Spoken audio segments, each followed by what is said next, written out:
Hey everybody, this is Dream, and today we're going to be looking at the Xfinity race at Talladega that's tonight.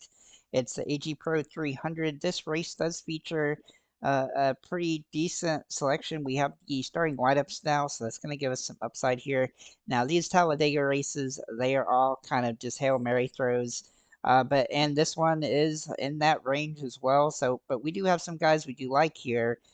And obviously, starting near the back and having the ability to stay in the race without crashing is going to be a huge upside thing here on this track. And so I'm going to be looking at drivers who have done that in the past. Granted, there's some drivers here that haven't actually raced this before, so that is a concern. And then there's also, um, uh, we've got some guys that have only had one or two races in the Xfinity here as well. So it's going to be kind of crazy. With that said, I'm just going to kind of go through the list here and kind of give you my thoughts on them. We'll start at the top with Austin Hill as he is starting on the pole. He has had a pretty decent ability to stay in the lead on this race before. However, it is a risky aspect as he hasn't finished in the top 10 in his last three races here. He has had two top 20s and a DNF, but he does have the highest rating of any driver at this track, so he's definitely in play. But my gosh, is he risky with this price? And starting first, the total fantasy points is definitely going to be tough to hold up there.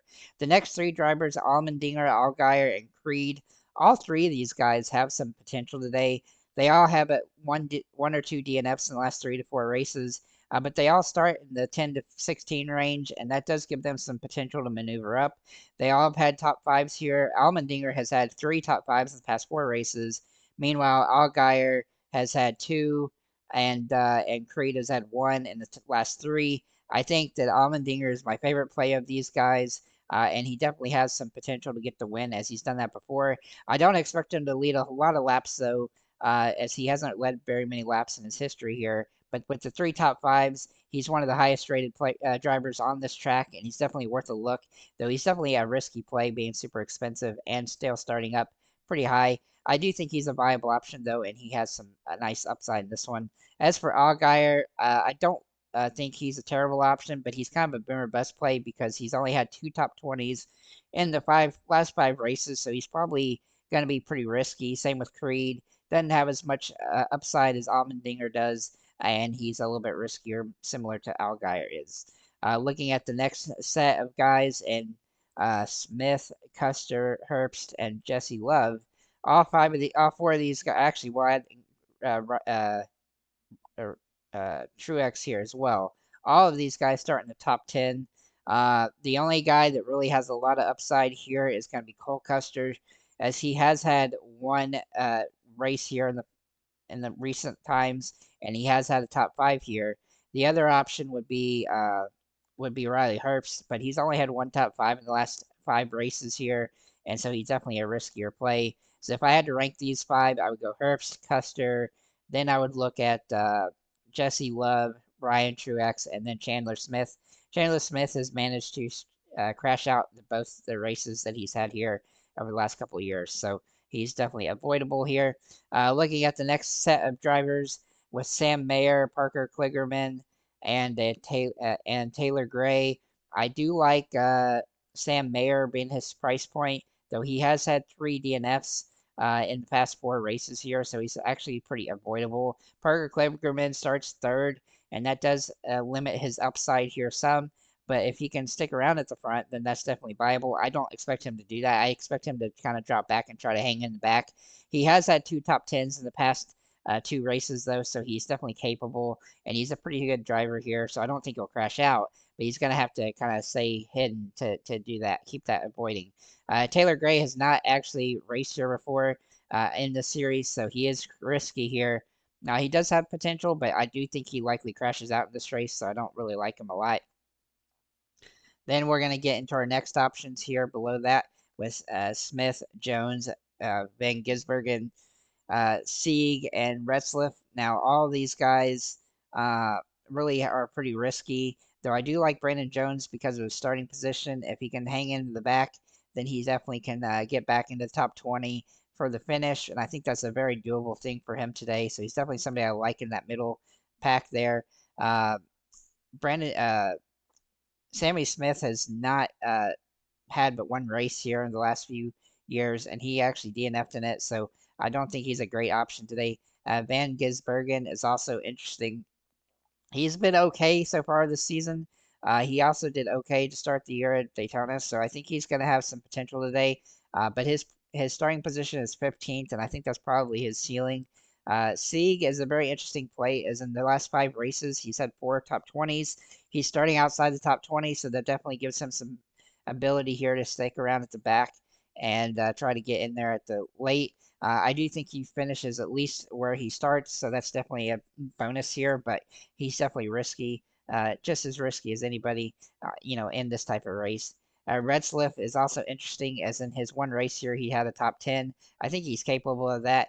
And, these super speedway races, he's been pretty good so far. So I think he's a viable option here. I think Sieg and Redsliff are both guys that I would definitely take a look at as viable choices at their price ranges. And they got some upside because of that starting positions. Looking at the next group of guys, and Alfredo, Burton, Williams, these 3 guys, I do think Alfredo has some potential, but I don't think his starting position gives him a lot of upside. Whereas Jet Burton, in 5 races here, he's had 2 wins. He's also had 3 top 10s and 5 top 20s. He is starting at the back too, so he is a great play on the slate. He looks like a very solid option. And I think Jordan Anderson Racing will likely have a pretty solid day today as a team, and I do like his potential here. So he's just underpriced for his history here. If he can stay out of trouble, he can definitely maneuver through and get a good finish. Looking at Josh Williams here, he's pretty avoidable, but because of his starting position, but he has had 4 top 20s in the past 5 races here, so he's definitely interesting, at least from that perspective. Looking at Jordan Anderson, kind of a one-off option here. He's had one race here. Um, he is starting 32nd as well, and that gives him some upside. He had a top 5 the last race here, and he's definitely interesting. Though he is risky because of his price, and he doesn't have the best car. But if he can hang around the back until the end, which I think this team is going to do a pretty good job of, he can definitely get a good finishing position and be worthwhile. Then we look below that, and we look at Matty D. Matty D is always somebody that's got some potential when he gets in the car. Obviously, this race is kind of a Hail Mary play, so he's in the running, though. Jeffrey Earnhardt has had one top 5 of the last few 5 races here. Obviously, was in a souped up car for that one. I don't expect the same today, and he's also had 2 DNFs in the past 5 here. He's pretty avoidable today, unfortunately. I was hoping that he would be in a car that he'd have some potential at this one, but he doesn't have that today, so he's avoidable. Clements, Sieg, and Weatherman all have posted decent finishes here in the past, and they all start outside the top 20. None of them have more than one DNF though, so that's good. And that's with Clements, and he's a guy that typically does try to stick around in the back and try to make it late in this race. So I think he's a viable option as well. But there's different ways you can go with those 3, but all 3 of them have some low end upside here. Same goes for Brendan Poole, who has been pretty solid at this track in the past. In his last race, he had a top 5. He also led a couple laps even. And he also did okay at the finish at Daytona, so I think he's a viable option. And he starts 27th, so he's definitely a way you can go with these cheap plays at the back of the race. Looking at Garrett Smithley, he didn't qualify, so I don't think he'll be driving today. Unfortunately, he looked like he'd be a pretty decent option, but he's obviously not making the race. Haley Deegan has really struggled to start the year. This is kind of a Hail Mary play. She didn't do very well again in Daytona race to start the year either, so I'm concerned, but I think she'll be more popular than she should be because of her starting position. But I do expect she crashes out in this one.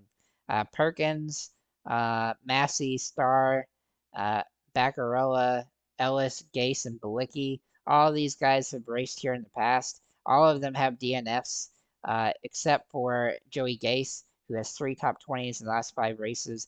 But he starts a little too high up for me to really consider him here. The only other guy that I would look at all is Perkins, who has 3 races here with our top 20, but he really has struggled as well, so he's not really a very viable option. And then the bottom 3 guys in Emmerling, Honeyman, and Cram, none of these guys have raced here before. at this track, so they are definitely extreme Hail Mary calls. Obviously, I did sort of make a little bit of a lineup here with Allmendinger, Retzlaff, Sieg, Burton, and Anderson. I think this is definitely a way to go, and then you can kind of pick one of these more expensive options for that final spot. But the other way you could go is you could go cheap with all six position off all six drivers. And if I was going to do that, I'm definitely going to look at Matty D trying to make a play here, and then maybe let's see here, maybe Brennan Poole or Anthony Alfredo or something like that as kind of a back of the pack runners. But there's lots of different ways you can build those type of lineups today with this slate.